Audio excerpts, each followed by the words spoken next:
Le jour même, il rentra à Paris et en compagnie de la petite fille, il se dirigea vers le boulevard de l'Hôpital. Il y a 40 ans, le promeneur solitaire qui s'aventurait dans les pays perdus de la Salpêtrière et qui montait par le boulevard vers la barrière d'Italie, arrivait à des endroits où l'on peut dire que Paris disparaissait. Ce n'était pas la solitude, il y avait là des passants. Ce n'était pas la campagne, il y avait des maisons et des rues. Ce n'était pas une ville, les rues avaient des ornières comme les grandes routes, et l'herbe y poussait. Ce n'était pas un village, les maisons étaient trop hautes. Qu'était-ce donc? C'était un lieu habité où il n'y avait personne, c'était un désert où il y avait quelqu'un. C'était le vieux quartier aux chevaux. Près d'une usine et entre deux murs de jardin, on voyait en ce temps-là une masure, qui au premier coup d'œil semblait être petite comme une chaumière et qui en réalité était grande comme une cathédrale. Cette masure n'avait qu'un étage. La masure était connue dans le quartier sous le nom de la maison Gorbeau.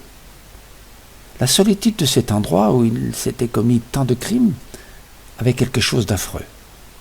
Le jour, c'était laid. Le soir, c'était lugubre. La nuit, c'était sinistre. Ce fut devant cette masure Gorbeau que Jean Valjean s'arrêta. Comme les oiseaux fauves, il avait choisi le lieu le plus désert pour faire son nid. Il fouilla dans son gilet, y prit une sorte de passe-partout, ouvrit la porte, entra, puis la referma avec soin, et monta l'escalier, portant toujours Cosette. Au haut de l'escalier, il tira de sa poche une autre clé, avec laquelle il ouvrit une autre porte. La chambre où il entra et qu'il referma sur le champ était une espèce de galetas assez spacieux, meublé d'un matelas posé à terre, d'une table et de quelques chaises. Un poêle allumé dont on voyait la braise était dans un coin. Le réverbère du boulevard éclairait vaguement un intérieur pauvre. Au fond, il y avait un cabinet avec un lit de sangle. Jean Valjean portant l'enfant sur ce lit et l'y déposa sans qu'elle s'éveillât. Il se mit à considérer Cosette d'un regard plein d'extase, où l'expression de la bonté et de l'attendrissement allait presque jusqu'à l'égarement. La petite fille, avec cette conscience tranquille, qui n'appartient qu'à l'extrême force ou à l'extrême faiblesse, s'était endormie, sans savoir avec qui elle était, et continuait de dormir, sans savoir où elle était.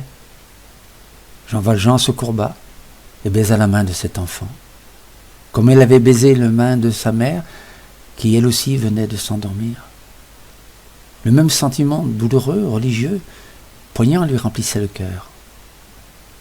Le lendemain matin, elle ouvrit les yeux et vit le visage souriant de Jean Valjean.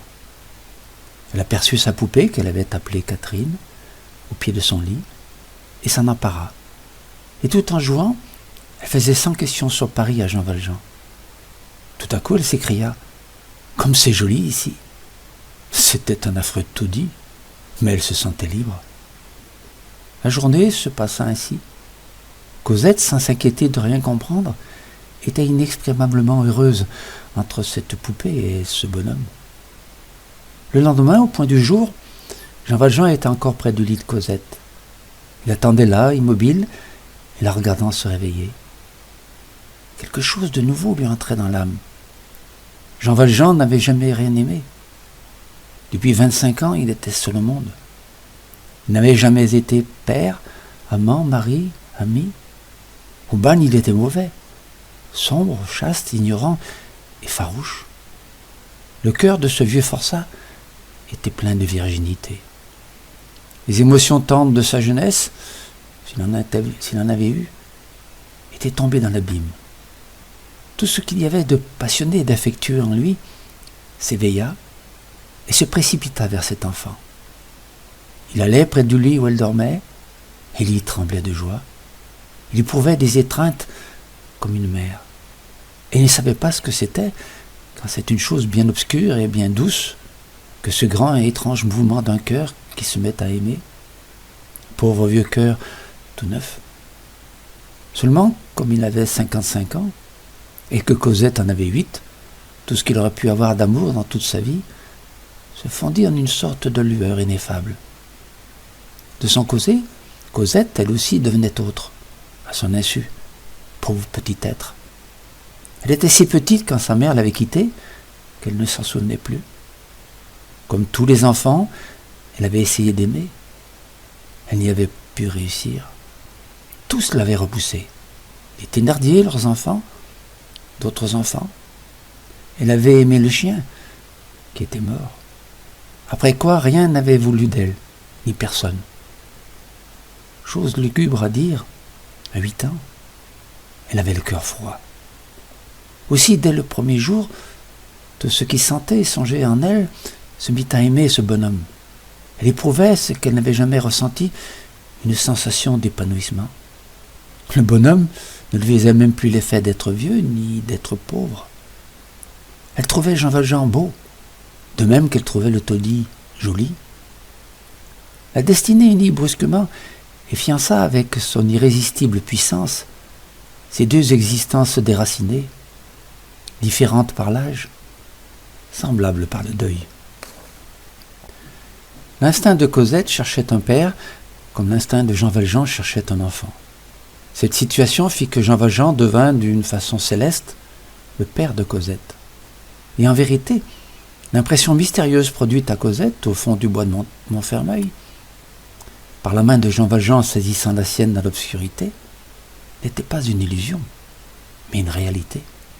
L'entrée de cet homme dans la destinée de cet enfant avait été l'arrivée de Dieu. Le premier étage de cette masure contenait plusieurs chambres et quelques greniers, dont un était occupé par une vieille femme qui faisait le ménage chez Jean Valjean, qui était chargée des fonctions de portière et qui lui avait loué ce logis dans la journée de Noël. Il s'était donné à elle comme un rentier ruiné par les bans d'Espagne, qui allait venir demeurer là avec sa petite fille. Il avait payé 6 mois d'avance et chargé la vieille de meubler la chambre. Jean Valjean se mit à enseigner à Cosette à lire. Parfois, tout en faisant épeler l'enfant, il songeait que c'était bien avec l'idée de faire du mal qu'il avait appris à lire au bagne. Alors ce vieux galérien souriait du sourire pensif des anges. Il venait de voir, sous de nouveaux aspects, la méchanceté des hommes et la misère de la société, aspect incomplet et qui nous montrait fatalement qu'en côté du vrai, le sort de la femme résumé dans Fantine, l'autorité publique personnifiée dans Javert. Jean Valjean avait la prudence de ne sortir jamais le jour. Tous les soirs, au crépuscule, il se promenait 1 heure ou 2, quelquefois seul, souvent avec Cosette, cherchant les contre-allées du boulevard les plus solitaires, ou entrait dans les églises à la tombée de la nuit.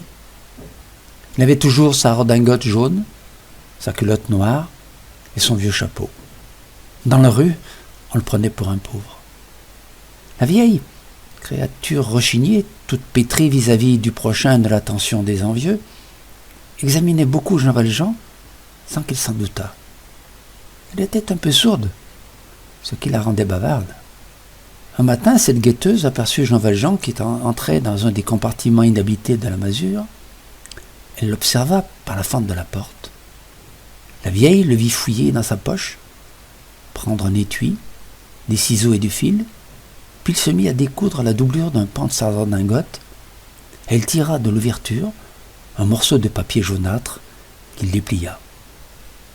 La vieille reconnut avec épouvante que c'était un billet de 1000 francs. C'était le second ou le troisième qu'elle voyait depuis qu'elle était au monde. Elle s'enfuit, très effrayée. Un moment après, Jean Valjean l'aborda et la pria d'aller changer ce billet, ajoutant que c'était le semestre de sa rente qu'il avait touché la veille. La vieille changea le billet et fit des conjectures. Ce billet de 1000 francs, commenté et multiplié, produisit une foule de conversations parmi les commères du quartier. Plus tard, la vieille, qui se trouvait dans la chambre de Jean Valjean à faire le ménage, aperçut la redingote. Elle la palpa attentivement et crut sentir dans les pans et dans les entournures des épaisseurs de papier. D'autres billets de 1000 francs, sans doute. Il y avait près de Saint-Médard un pauvre auquel Jean Valjean faisait volontiers l'aumône. Les envieux de ce mendiant disaient qu'il était de la police. Un soir, Jean Valjean aperçut le mendiant à sa place habituelle. Jean Valjean alla à lui et lui remit dans la main son aumône accoutumée. Le mendiant levant brusquement les yeux, il le regarda fixement, puis baissa rapidement la tête. Jean Valjean eut un tressaillement. Il lui sembla qu'il venait d'apercevoir, à la lueur du réverbère, non le visage placide et béat du vieux bedeau, mais une figure effrayante et connue. Il recula, terrifié et pétrifié, n'osant ni respirer ni parler, ni rester ni fuir. Le mendiant avait la même taille, les mêmes guenilles, la même apparence que tous les jours. Il rentra profondément troublé. C'est à peine s'il osait s'avouer à lui-même que cette figure était celle de Javert. Quelques jours après, il pouvait être 8 heures du soir, il était dans sa chambre. Il entendit ouvrir puis refermer la porte de la masure. Cela lui parut singulier. La vieille, qui seule habitait avec lui, se couchait toujours la nuit pour ne point user de chandelle. Il entendit qu'on montait dans l'escalier. Le pas était lourd et sonnait comme les pas d'un homme. Par le trou de la serrure, il vit une lumière.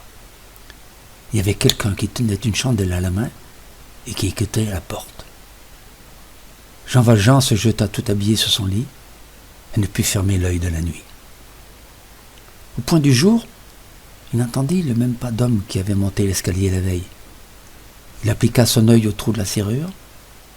Un homme passa 7 fois sans s'arrêter devant la chambre de Jean Valjean.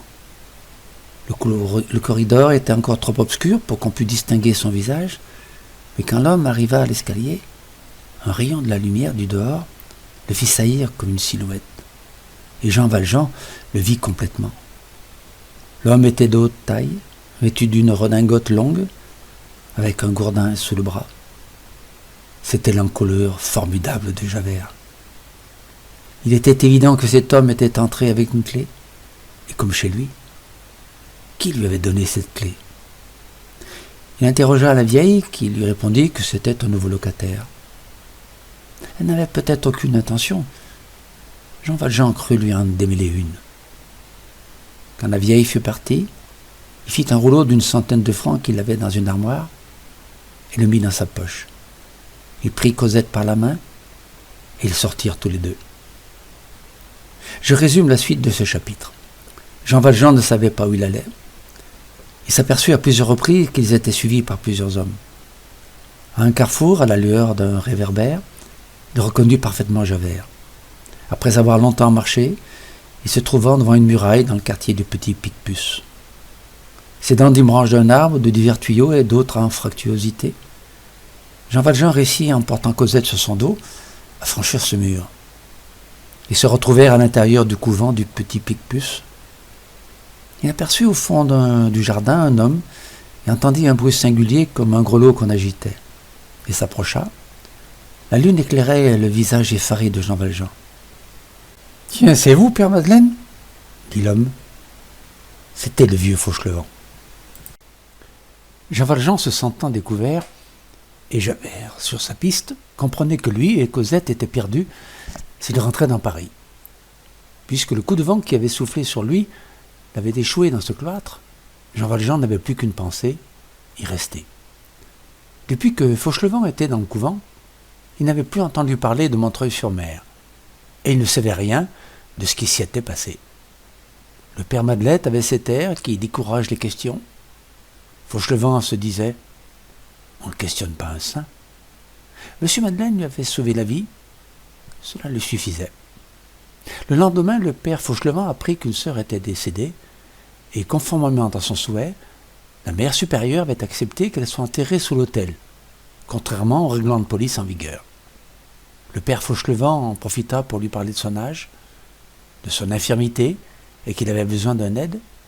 Il lui précisa qu'il avait un frère plus jeune que lui, fort comme un Turc, qui pourrait venir loger avec lui, sinon il serait à son grand regret obligé de s'en aller.